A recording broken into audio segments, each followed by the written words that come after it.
সব latest update পেতে subscribe করুন আমাদের চ্যানেলে আর বেল আইকনে ক্লিক করতে ভুলবেন না।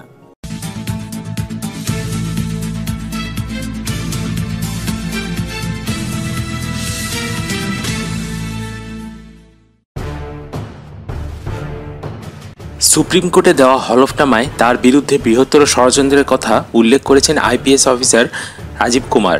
সূত্রের খবর এমনটাই, এই ষড়যন্ত্রে রয়েছেন মুকুল রায় ও কৈলাস বিজয়বর্গীয়।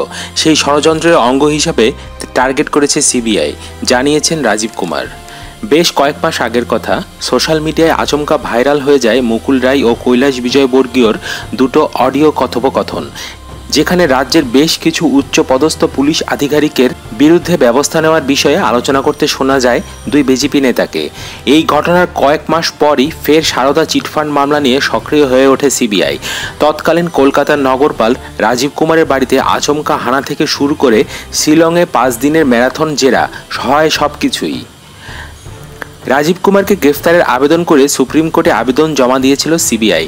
তদন্তে অসহযোগিতার পাশাপাশি রাজীব কুমারের বিরুদ্ধে বৃহত্তর ষড়যন্ত্রের অভিযোগ করেছিল সিবিআই। এরপরে রাজীব কুমারকে 7 দিন সময় দিয়ে জবাব তলব করেছিল সর্বোচ্চ আদালত। এর মধ্যেই নিজের হলফনামা জমা দিয়েছেন রাজীব কুমার। সূত্রের খবর অনুযায়ী সুপ্রিম কোর্টে এবার মুকুল ও কৈলাসের ওই কথোপকথনকে হাতিয়ার করেই পাল্টা তাদের বিরুদ্ধে বৃহত্তর ষড়যন্ত্রের অভিযোগ তুলেছেন রাজীব কুমার।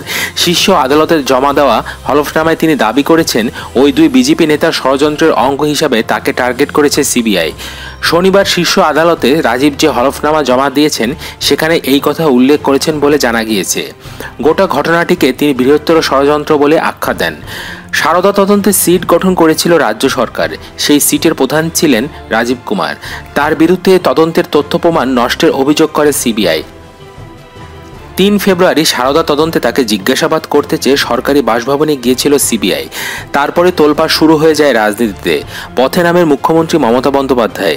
সুপ্রিম কোর্টের নির্দেশে পরবর্তী সময়ে 8 দিন ধরে শিলংয়ে জেরা করা হয় রাজীব কুমারকে। জিজ্ঞাসাবাদের পর শীর্ষ আদালতের রিপোর্ট জমা দেয় কেন্দ্রীয় তদন্তকারী সংস্থা।